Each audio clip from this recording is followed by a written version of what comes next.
Hoje é o dia de contar uma história para vocês e para vocês. Uma história simples, mas real, verdadeira. A história começou há muitos anos. Naqueles dias, havia um homem muito cruel e ele não queria que um povo crescesse. Então ele resolveu fazer uma coisa. Ele resolveu mandar que as parteiras não aceitassem que nascessem meninos no meio daquele povo. Então, quando as mulheres iam ter os seus filhos, se fosse menina, as parteiras deixavam viver. Mas se fossem meninos, elas esmagavam, para que o povo não crescesse.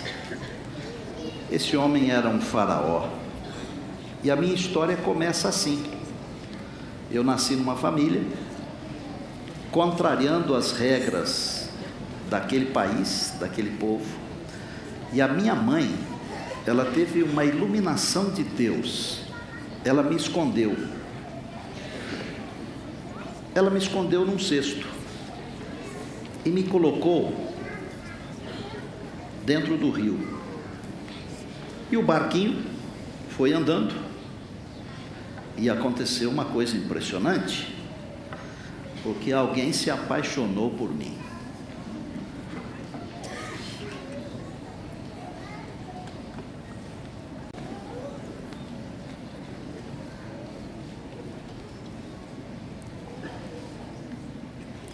Eu já fui assim.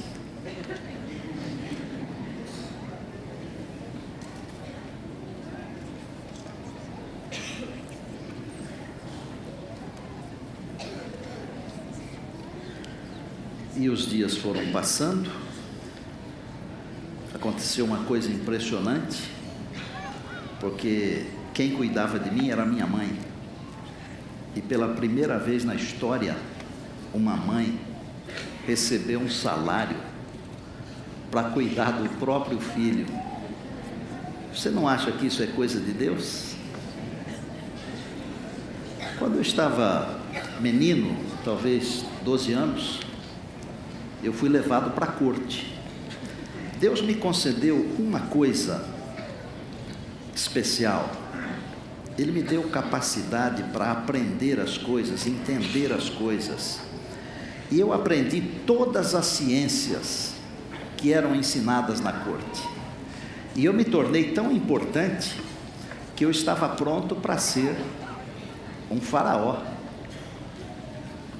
Mas aí aconteceu um negócio ruim na minha vida.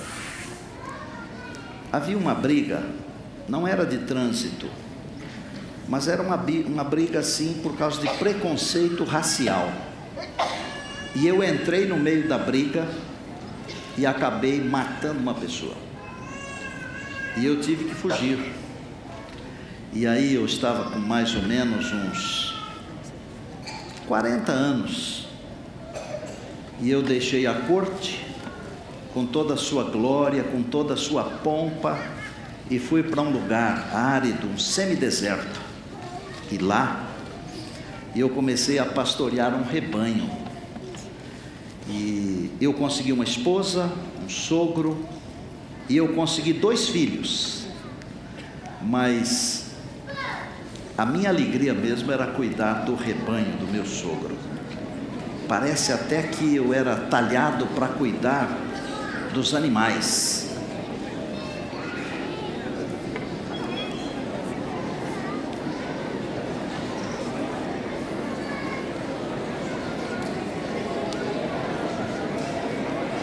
Esses aqui são meus meninos, olhem para lá. Meus filhos. E por 40 anos, aproximadamente 40 anos, eu tive a oportunidade de cuidar de ovelhas. Este aqui é um cordeirinho. Eu poderia dizer assim, o meu preferido, esse aqui é o Chau. Sogro, obrigado porque além de esposa, você me deixou cuidar dessas preciosidades aqui, viu? Um dia, eu estava num lugar chamado Horebe, cuidando do rebanho, e eu cheguei num lugar onde tinha uma sarça, uma coisa assim que pegava fogo, mas não se consumia. E eu fiquei com vontade de olhar para descobrir o que é que estava acontecendo ali. E quando eu cheguei perto, eu escutei uma voz forte, assim, parecia um trovão.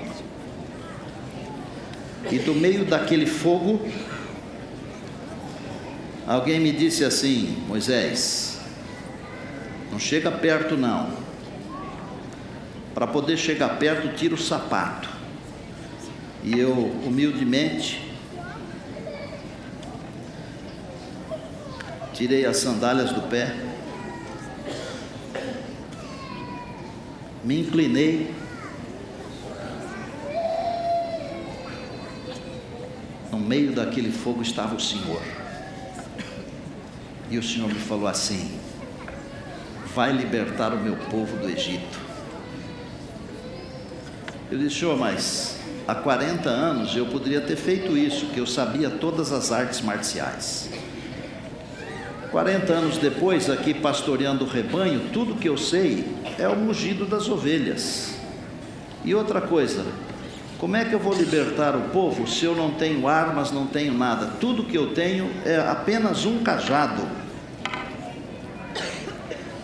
Aí o Senhor me falou assim: Moisés, você tem a mim, e com esse seu cajado aí, se você viver pela fé, você vai libertar o meu povo.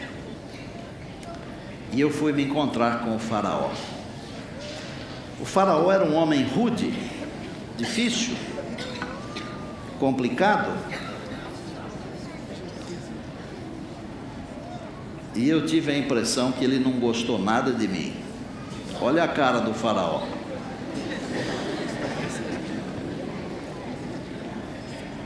Não é brinquedo não. Mas o Senhor estava comigo. E eu comecei, pelo poder do Senhor, nosso Deus, o Deus de Israel, eu comecei a fazer milagres na frente do faraó. Deus mandou 10 pragas. 10. E na última, o faraó finalmente entendeu que não adianta brigar com Deus. E qual que foi essa 10ª praga? Essa 10ª praga foi a morte de todos os primogênitos. Mas não morreu nenhum primogênito do meu povo, o povo de Israel, nenhum. Sabe por quê? Porque Deus me orientou, e eu orientei o povo a passar no sangue de um animalzinho, de um cordeirinho, nos umbrais e nas vergas das portas.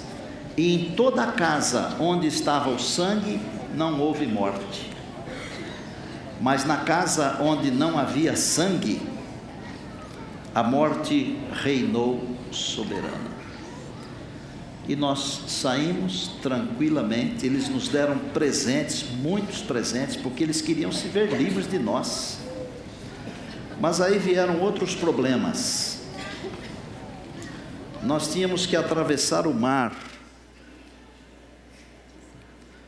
Não tínhamos como atravessar o mar, não tínhamos barcos, navios, barcas, nada. E Deus me deu uma ordem, mandou que eu estendesse o meu cajado, e o mar se abriu, e nós passamos.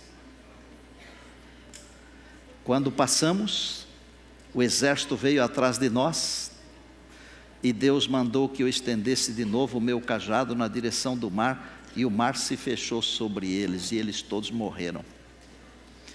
Outro problema sério: não tinha comida, não tinha água.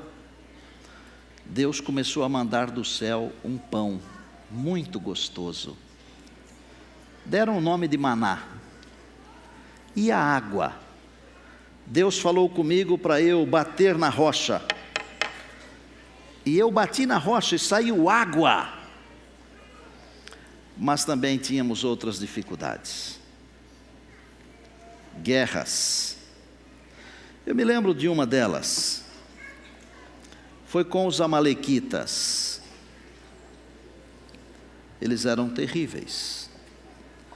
E nós estávamos cansados.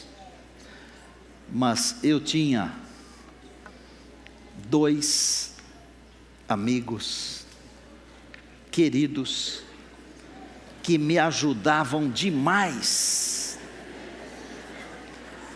E quando os meus braços se cansavam e o povo começava a ser derrotado, eles levantavam os meus braços e o povo de Deus vencia. E nós vencemos. E fomos em frente. Eu sempre tive alguém me ajudando. Além de Arão e Ur, eu tive também um outro moço que me ajudou muito, que me acompanhava em todos os lugares. E o nome desse moço? Josué. Josué sempre foi muito amável com o povo, mas muito amável também comigo. Lembro-me de uma vez que Josué e eu subimos ao monte. Você se lembra disso, Josué? Para falar com Deus. E quando nós estávamos descendo do monte, nós escutamos um barulho incrível. E eu falei para ele assim: o que é que está acontecendo, meu filho? Ele falou: acho que estão fazendo uma festa.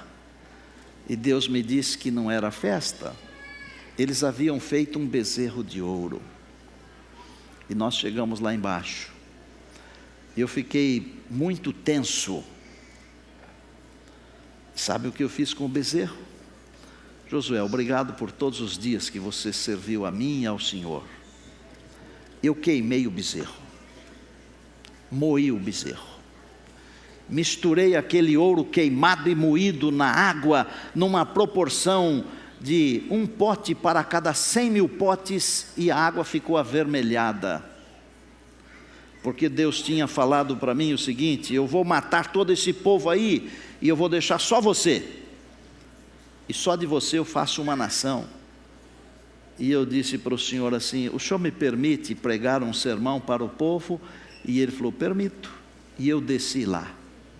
Peguei um copo daquela água avermelhada. E eu vou contar uma coisa para vocês aqui. O nosso Deus, Ele conta a história da redenção para todos aqueles que se aproximam dEle.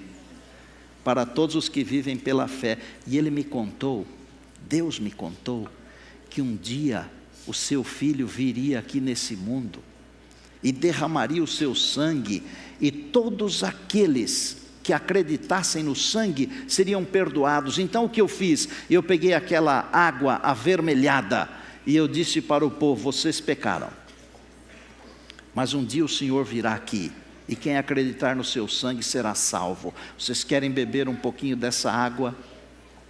Porque se vocês acreditarem no sangue serão salvos. E eles beberam. No dia seguinte eu subi o monte para falar com Deus. Eu posso dizer a vocês, assim, com humildade, que eu fui um intercessor. Claro que Deus me deu a coragem para fazer isso, porque eu falei para Deus o seguinte: Senhor, o Senhor viu que eles beberam da água, o Senhor viu que eles se arrependeram, o Senhor viu que eles acreditaram no sangue do Cordeiro. Então agora, Senhor, eu vou fazer um pedido meu: ou o Senhor perdoa o povo, ou pode tirar o meu nome do livro da vida. E o Senhor olhou para mim e falou assim: vou valorizar a sua coragem. a sua fé, perdoou o povo. Ah, que gostoso. Vamos indo, chegamos às portas de Canaã.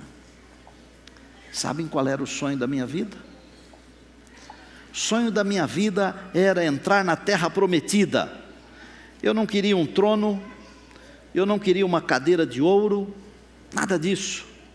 Eu só queria entrar naquela terra de leite e mel, de muito fruto e de muito verde, terra abençoada. O Senhor não me deixou entrar. Sabe por quê? Porque, como eu disse para você, que um dia eu bati na rocha, num outro dia o Senhor me mandou falar com a rocha, e eu desobedeci o Senhor, e eu bati na rocha pela segunda vez, e o Senhor me falou assim: você vai ver a terra, mas não vai entrar nela.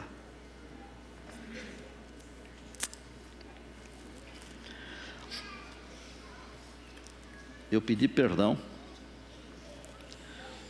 e Ele disse que já tinha perdoado,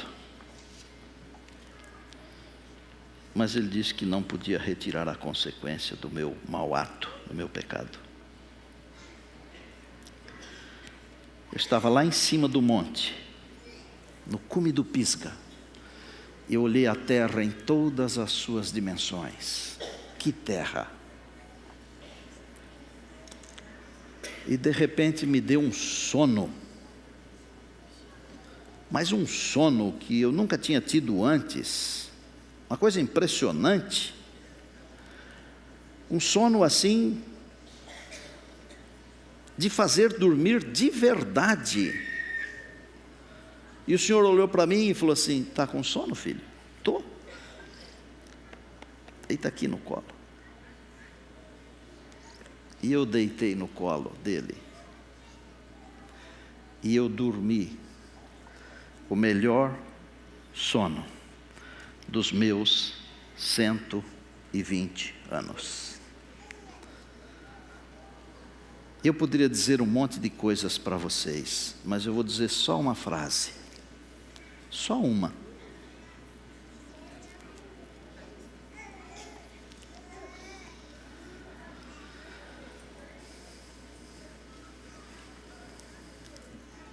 Viva pela fé. Viva pela fé. Porque vale a pena. E sabe por que vale a pena viver pela fé? Porque Deus é bom demais. Deus é tão bom que faz por mim e por você muito mais do que nós desejamos.